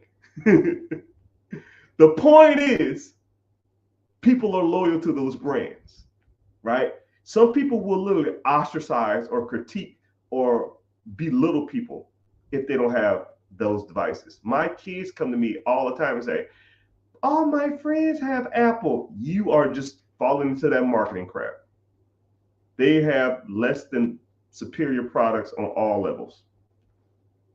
And then they had another experiment where they will put Android people in a room or Google Pixel people in a room, and they will have other people come into the room and they will brag about how much they love their Apples.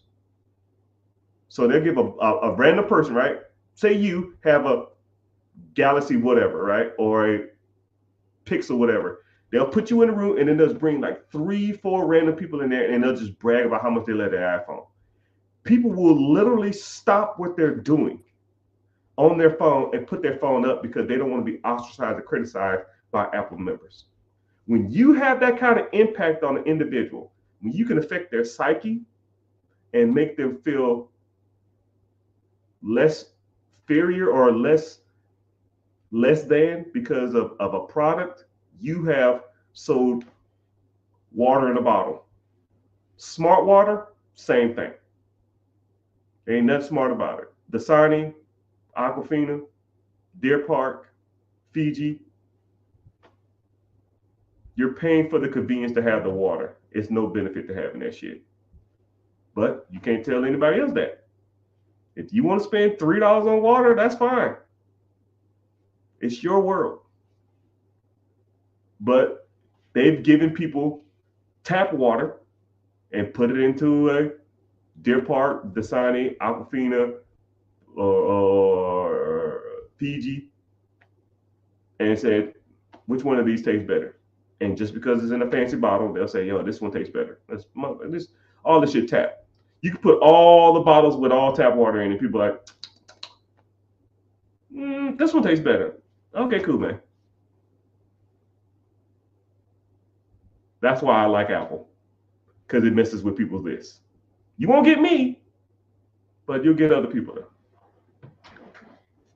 But so the answer to your question, NVIDIA. If I had to put in order, NVIDIA, Apple, then Microsoft. Top 3 stock tech companies. They're actually the most. Actually, those 3 companies are the most sought out companies to purchase on the stock market. Period. I want to say something like 45% of all the stocks are purchased are the top 10 companies. And if those are the top three, you're talking probably like 30% of the market share. 30% of the market, 30% of the stocks purchased every day are Microsoft, Apple, and Nvidia.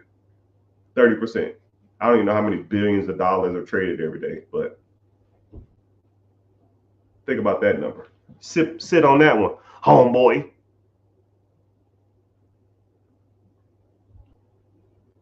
Welcome in, welcome in. Thanks for the answer. Yeti's the same way? Yeah. You know the person that made Ozark? He was one of the co-founders of Yeti. And they had a disagreement, so he went and started his own brand, called it Ozark, and then got a contract with Walmart to sell pretty much the same product with Ozark on it. And now Ozark sells way more cups and stuff like that than Yeti, and they're the exact same thing. Same thing. Crazy how that works, right? But it's all good. But hope y'all find the value in this. Hope y'all are interested. Hope y'all are intrigued. Hope y'all are in every adjective that you probably could think of. I try to provide people value. I try to give y'all some knowledge, some game when it comes to this money stuff. Yeah, ask the questions, people, because like you rarely get a chance to ask. I hate bragging, but I'll say it like this: someone who got their stuff together and who's genuinely coming to you and telling you how the stuff works versus trying to just like shove products down your throat and all that kind of crap, right? But I will say if you want to, learn more and get more details about how this stuff really works and you just want to work with me one-on-one and get into some details of some stuff, right? You click the link in the bio, join the free class. But if you don't, you just here and ask me whatever question you want, and I kind of give you a little direction, a little pointing to how you can do some of this stuff. Someone says, I'm 19 years old and I got 40,000 while liquid down for a serve car wash. Hell yeah. Is it better to get on the lease or buy through a loan?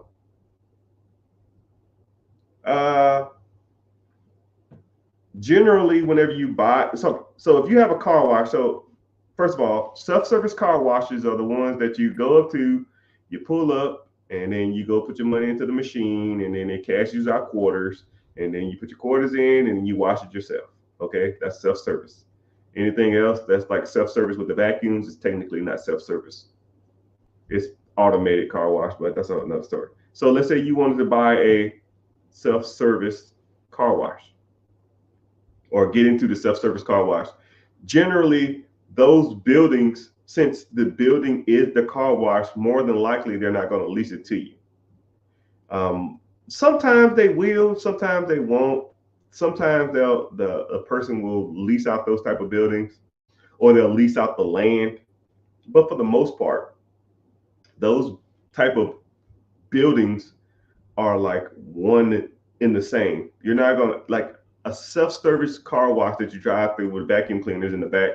They're only going to be used for one thing. Like someone's not going to buy that and turn it into. Well, I have seen some turn into like car dealerships, which is weird. But majority of things you're going to do with that is going to be a car wash. So if you're going to buy or get into those, you're not going to lease it from the person and then you reap all the rewards of that. More than likely, they're going to just sell you that business. So they're not going to keep the building. You rent out the car wash. You lease the building from them, and then you own the car wash portion because you can't separate the car wash from the building. It's just attached. That's weird. So more likely, you're going to have to either just buy the building with the car wash attached to it. So yeah, so you're not going to probably lease that. You're going to have to buy that. And if you're looking to buy that, you can probably buy some in your area with that down payment. They're probably not as expensive as you think. You just need to start looking. Actually, I know of a few of them that's for sale. But whenever you do want to get into that stuff, you got to look at the fact that you have to be I call it a slave to the business, but I don't want to discourage you. I just want to give you a quick synopsis of how it's going to be. So let's say if you did buy a car wash, you have to check on it every 3 to 4 days, right? So pick 2 days out the week. We'll say Mondays and Thursdays, because Mondays after the weekend, that's your biggest money maker, and then Thursdays before the weekend comes or something. Okay, so because one, you got to see if someone broke into your shit, somebody broke a wand, somebody the cash is full or the cash is jammed, because if people trying to put money into your machine to get change out, and let's say it's jammed, or some clown put banana peel or some shit in there, because people are stupid. So now you got to either clean it out or work on it or service it, because if you're not checking on it, then you don't know what the hell's going on with it. So and then let's say if your money is like, once your bill dispenser gets so much money in it, it can't take no more money. Or let's say there's a coin jam, now no one can get quarters. So now you have to go there and check on it, right? So I recommend every 3 to 4 days, right? Mondays and Thursdays or something like that, Saturdays and Wednesdays, or whatever the hell you want to do. It's your world. It's your business. I don't care. Okay, and then when you're there, you're gonna check and make sure all the soap is full. You're gonna make sure that all the cleaning products is in there. You're gonna make sure nobody tore up anything, and then you gotta empty the trashes too. Because let's think about it. Let's say if you go to a self-serve car wash, and then you sitting there, you pull up and you wash your car, or you wanted to wash your car, but then you look at the trashes, and the person ain't been there in 2 weeks. And then people are gonna dump their trash there, and people are gonna take their regular trash from their house and dump it there, and it's gonna be overflowing, and it stinks, and it's flies. Nobody want to vacuum out their car with flies flying around. You see what I'm saying? So now you got to take care of that stuff. You got to do the maintenance on that stuff. It's not cost effective to pay somebody to do that. You're gonna have to spend 2 to 3 hours every 3 to 4 days to do that. And it's just cheaper for you to do it. That business is probably only going to be making $60, $70, $100,000 to you, which is good money, but you're going to have to work for it, right? You might get paid somebody $30,000, $40,000, but would you trust a $30,000 a year employee with all your cash and all your quarters? I'll wait. Hell no, I wouldn't. So you have to you got to do it yourself, right? And you can do it full time if you find one that makes enough for that. But those are things that you have to think about. Those are the things that a lot of people won't tell you. They'll just say, yo, yeah, I can help you buy that. Buy this and take this and I'll hook you up. No, man, you got to sit back and really evaluate and start looking at these things and say to yourself, man, yeah, I either want this or I don't. You got to start looking at the numbers, because if it makes sense financially, then everything else I can fix. But if it don't make sense financially, then there's no point. But that's a good question, though. Great question. Great question, Mr. Ballin. But next time I ain't gonna answer your question if your profile picture look like that. You need a decent profile picture, my guy.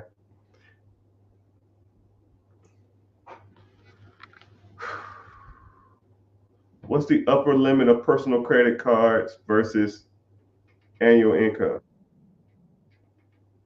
What is the upper limits? Of personal credit cards in total versus annual income? I've seen people who make a lot of money don't get a lot of credit, and I've seen people who make a little money get a lot of credit. So it's kind of weird.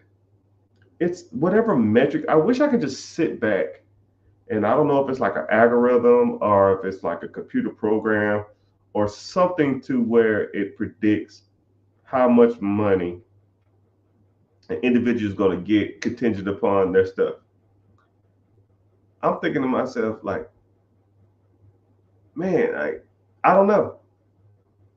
I've seen people put 200. I know people who make $200,000 to $300,000 a year and still get denied.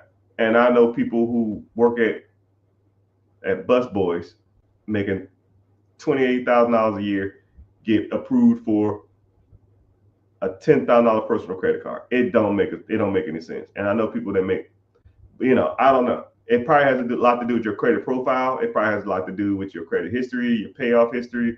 If you have any derogatory marks or late payments, charge off, repossessions, or anything in that past, or even if you have a bad history with that person. I know some people who have perfect credit who Chase closed down one of their accounts and Chase won't open up another account with them. So it just depends on you, man. It depends on your circumstance. What is the best business? What is the best business to buy? What is the best business to buy to make $16K a month? Okay, so let's think about it. $16K a month, right? I'll make it $20,000 a month, right? Fuck it, let's go for it. You make $20,000 a month. I don't know if that's cash flow or that's just to your pocket. Now we're in a whole different part. Let's just say the business to you, we ain't pay no taxes. Let's just say it makes $20,000 a month. Okay. That business will need to be producing, that's about $250,000 a year. And at a standard 3 to 4 multiplier, you're at about $1 million business, right? Just make it easier. $1 million business, you're gonna have to put 10% down, $100,000, or you're gonna have to put down 5%, which is $50,000. If you can get it on the finance for the other 5, SBA and the financier will give you the rest of the 90%. Okay. Now, what kind of business can you find for $1 million that's doing $250,000 or $20,000 a month revenue? Yes. The answer is yes. Tons. Whatever your heart desires, my guy.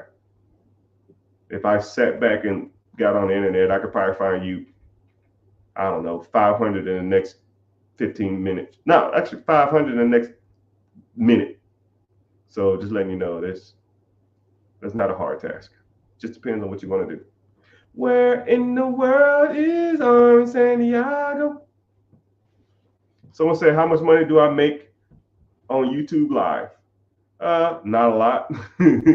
Nah, if I had to average it out, they send me random checks here and there. If I averaged it out, it's probably only like $400 a month. It's not a lot.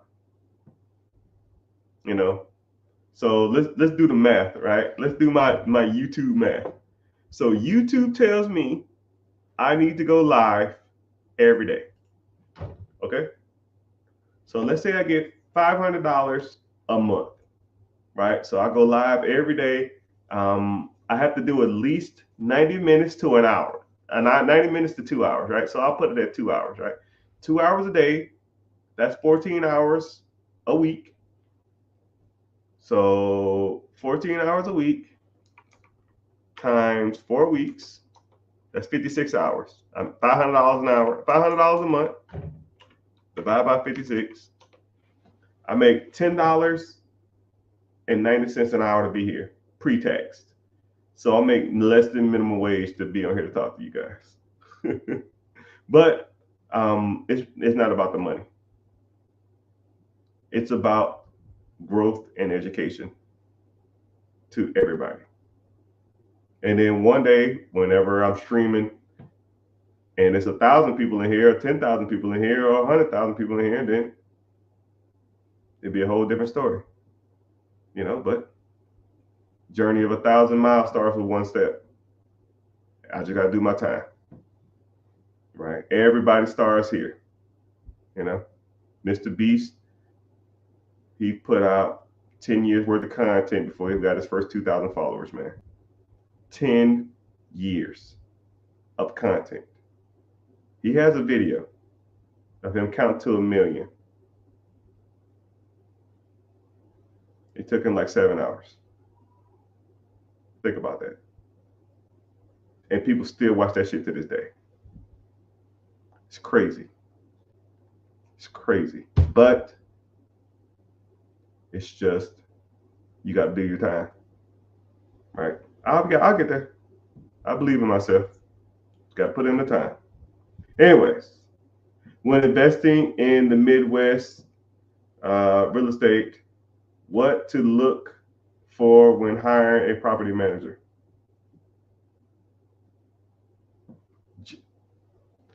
You can do a couple things. One, you can ask the real estate agent for referrals. A lot of times you can almost do reverse engineering too. If you know what properties are being rented, you can almost do what's called a skip trace and then message the person, say, yo man, I see you have this house for rent. Just out of curiosity, how do you like this property management company? Right? You can do stuff like that. But there's multitudes of ways, right? Since you in the community, just ask me one day and I'll break them all down for you if you want me to. But there's tons of different ways, right?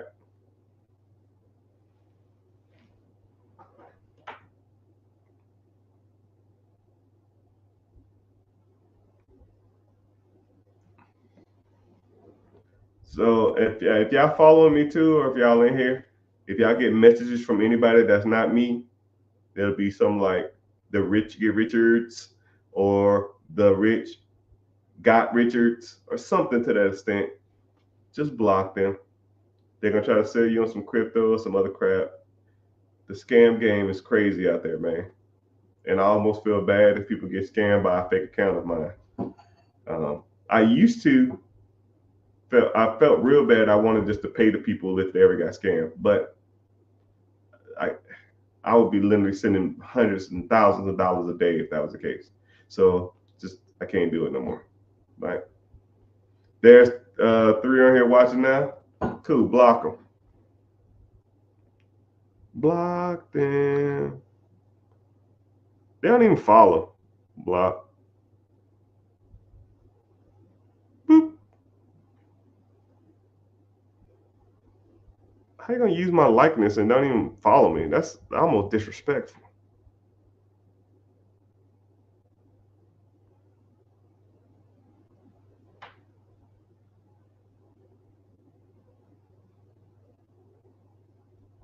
You're welcome. I ain't thanking you, pump. I'm playing you good.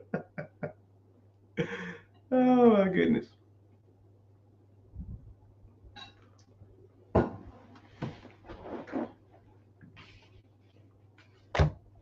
But I'm gonna probably stay on here another 15, 20 more minutes. If you're watching from anywhere in the world, um, click the link in the bio or just go to YouTube and type in the Rich Get Richard, and you can watch me there. And it's a little,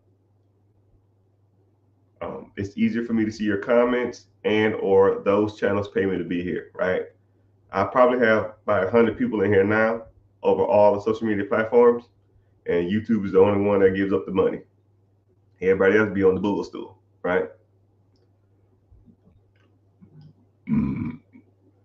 But if you want to watch from there, it's all cool. If you don't, it's fine. I don't care. It don't make me no difference. I already got mine. Let's talk about setting up successful kids as early as possible. Ooh. Let's get into the kids. We are the world. We are the children. All right. So first of all, let's let it be known. Regardless if you have kids or not, this is applicable to you. And a lot of times, people don't never necessarily want to give up on their dreams to chase their kids' dreams, but you can almost do one and the same. You can chase your dreams while also preparing your kids for their future. And I'm gonna kind of put you on a little easy way to kind of think about this.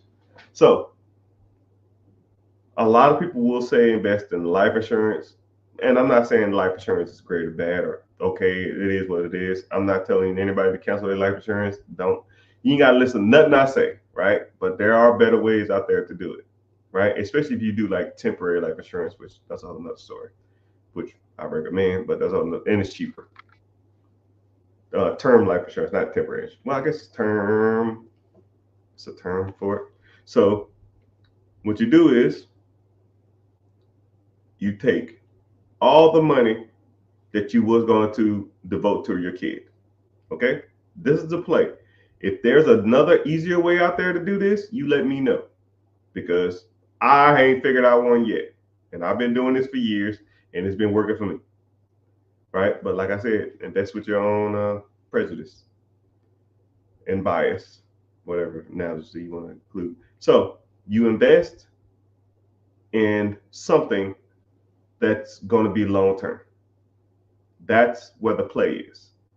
You can't do it off of short term gains, and you can't do it off trends. Like the crypto thing and sports gambling and shots, pools, stop loss, options, futures. That shit ain't it, right? You need some long term, old school investing. Something, the easiest way to explain it is, if your grandma or your mama heard of the company, if your kids heard of the company, if the company's going to be around, if you feel like the company's going to be around in 10 years, right? So ask yourself this. You can even say that with Bitcoin. You think Bitcoin's going to be around in 10 years? I don't know. He's like, yeah, it will be. Cool. Put your life on it. Would you put your life that Bitcoin will be around in 10 years? No. Exactly. What about Amazon? Your life, Amazon will be here in 10 years. Yeah, I would, right? NVIDIA? Yep. Microsoft? Yep. Google? Will Google be around in 10 years? Yeah. Google ain't going nowhere. So now, once you've kind of established like long-term investments versus shit, it's not that hard. Once you establish like long-term investments, now what you need to do is you need to allocate money towards long-term goals. Simple. And when I say allocate, I mean over a long period of time. We're not doing, oh, I put $3,000 in this account 4 years ago. No, dog, that ain't it, right? Dollar cost averaging. It's almost like, think about it like this. What's more effective? If I took somebody and I punched them as hard as they can, or I just sit there and did this?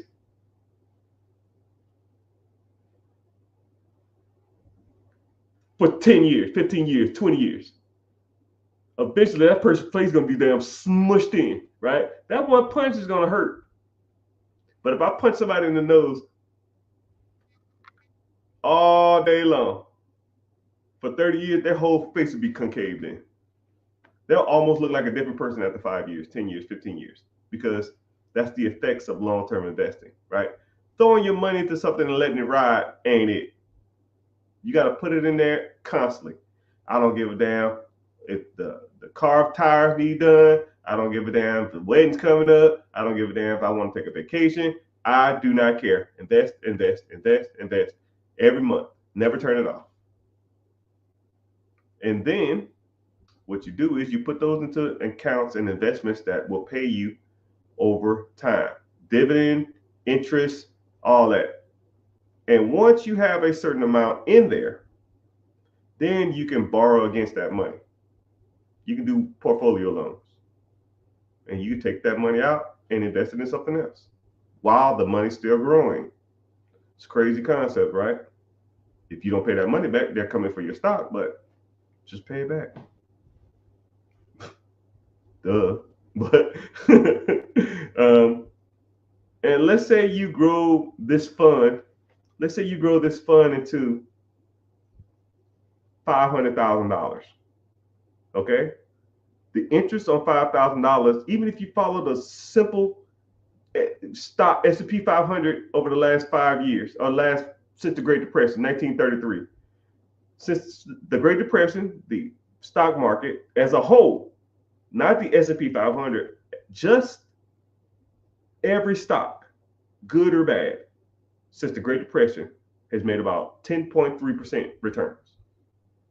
So let's say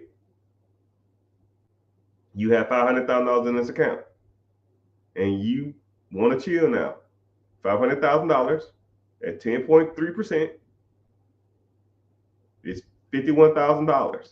So you will get a dividend check or interest check for $51,000. And then you'll have that money coming to you every month. And this is just a smaller scale. You can take this shit to the moon, right? Let's say it's $1 million. Let's say it's $2 million. Let's say it's $5 million. Let's say you're 19 years old and you put $500 in the account every day until you're 60 years old. That should be $10 million. And now you have all this money sitting in your account. You can borrow against it if you want to, but why do that? The interest on the account, let's say you had $1 million, 10% interest, that's $100,000 a year. Now you make $100,000 a year sitting on your ass in interest, and then you take that fund, you put it in the trust. Now the trust manages the funds, and only person that can allocate those funds is probably a lawyer and or whoever the individuals in charge of the trust. And the way my trusts are written, nobody's above the trust. Nobody can cash out. I damn near can't even cash out. All of us have to vote to take the money out. And the lawyer, and I have a clause in there that says the lawyer said that we can't take it out until a certain amount of time anyway.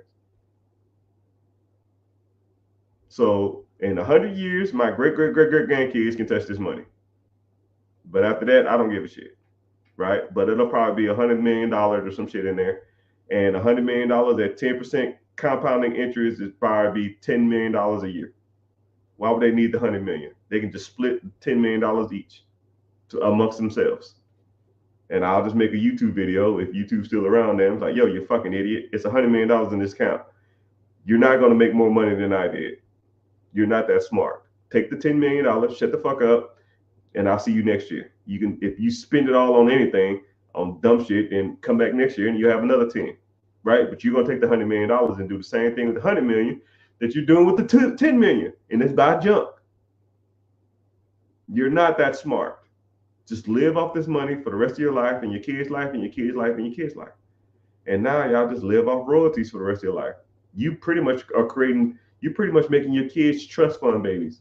I always like the term trust fund babies because you've heard of it before, but you never knew what it was. It's just somebody in their lineage, somebody like, say, your grandfather, your great-great-grandfather just started investing in stocks or a mutual fund, or they bought a company or sold a company, or they did something where they got a lot of money. They put it into the stock market or they put it into an investment, and the investment pays their family a royalty or interest or a percentage every year for the rest of their lives. They have a $50 million in their account. $50 million pays them $5 million a year. They are trust fund babies now. Their portion of the trust is $1 million. So they get $1 million every year.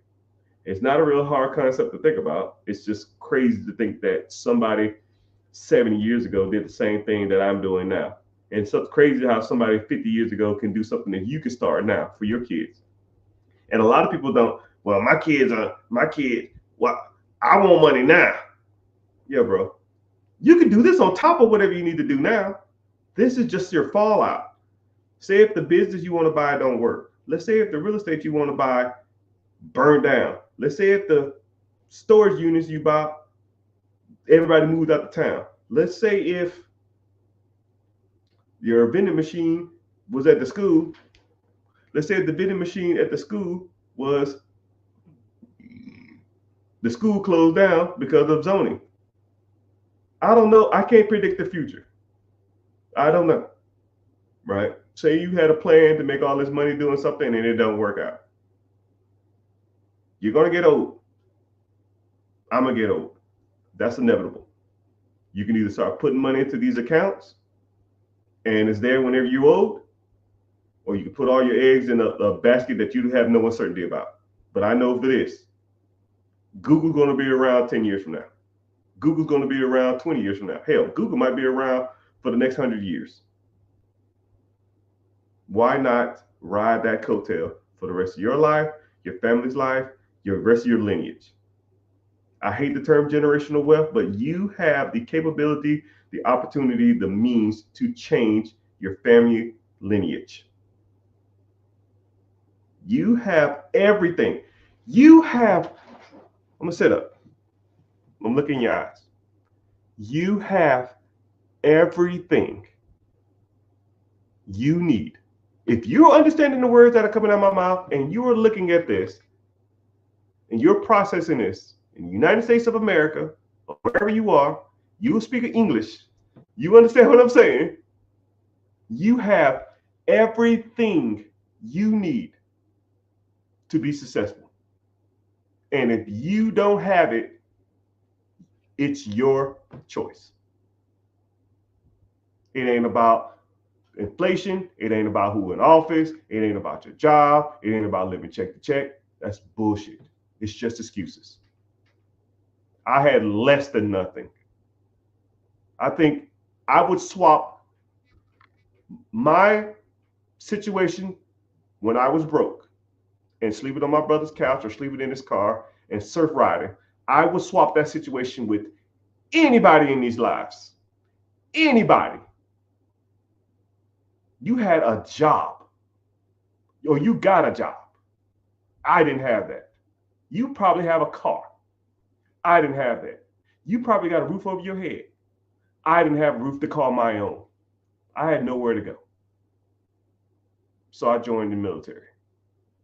I had nothing. I joined the military with a t-shirt, jeans, shoes, socks, and a toothbrush that was in my pocket. I didn't have no napkin wrapped around it. I didn't have one of those little plastic guards on it. And my wallet. And if anybody in here tells me they can't do it, I'll sit there to your fucking face and I'll call you a fucking liar. Because if I can do it with a t-shirt, jeans, toothbrush, a wallet, and shoes, I had $7 in my wallet. $7.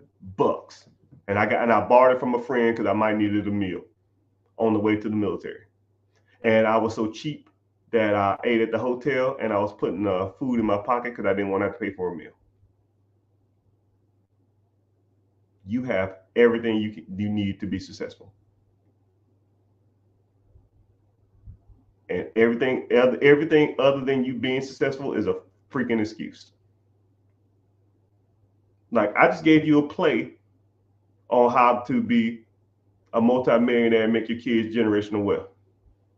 It's about 75 people in here now. I swear to you, nobody will do it.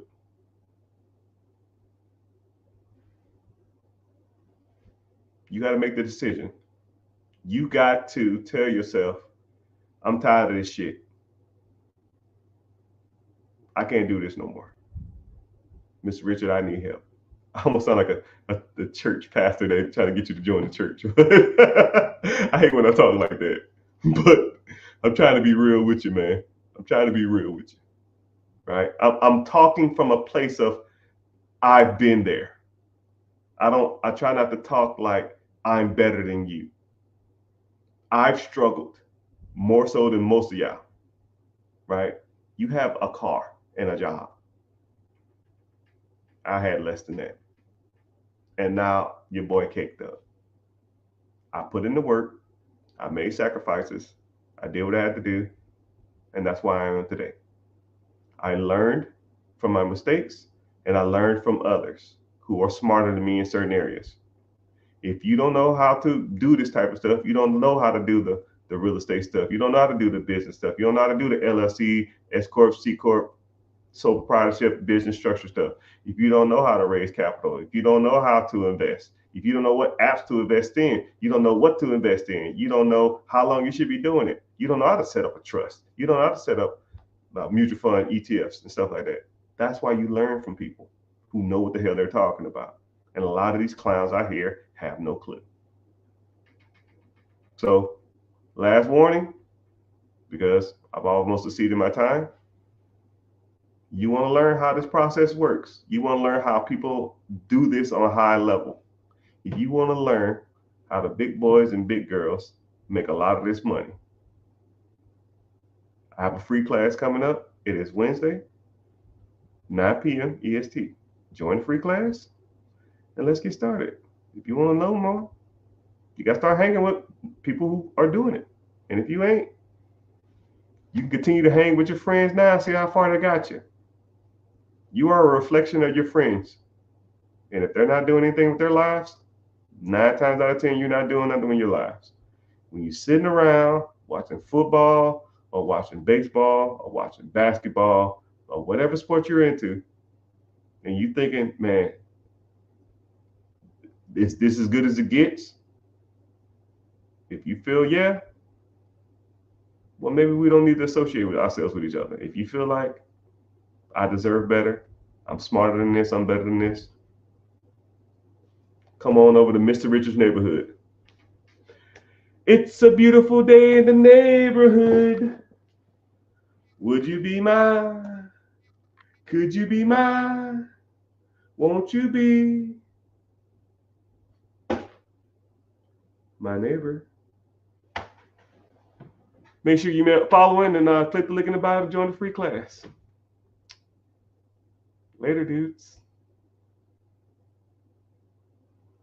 Make sure you follow it too.